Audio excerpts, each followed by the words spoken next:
deal for Nokia, and is it enough to drag it into the 21st century?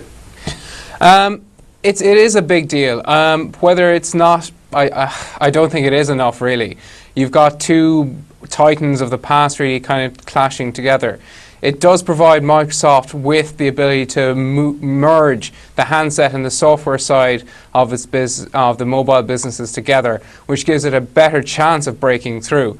However, I think Microsoft are probably being over-ambitious.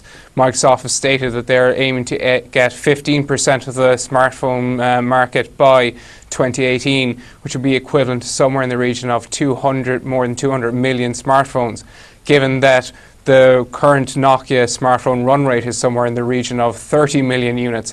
That's quite a lot of growth that they're looking for, and practically I don't think that's possible. So you don't think that Apple and Samsung and the like will be quaking in their boots? Not at the moment. Microsoft have been very slow in developing the Windows Phone platform over the past few years. There's been very little development on the software side. Most of the innovation on it has actually come from Nokia. So obviously the hope is that Nokia will be able to bring this innovation to Microsoft and spur on the software development.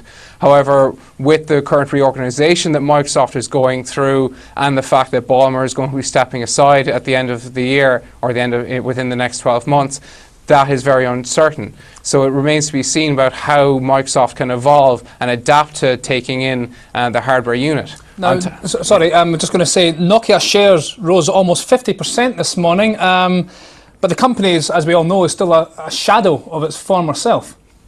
Yeah, it very much is. It used obviously a couple of years ago, Nokia was the largest smartphone and handset vendor in the world.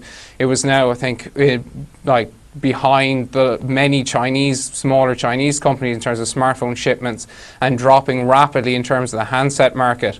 What we see though is that Nokia does have a good future with its NSN business, its network vending business.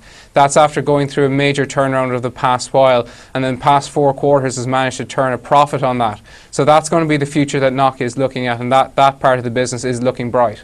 Does this deal do anything to address, I suppose, what is the fundamental, certainly in terms of the public's perception of both companies, the fundamental premise that neither brand is cool in any way whatsoever? I mean, the brands are very, very weak. Does this do anything to address that?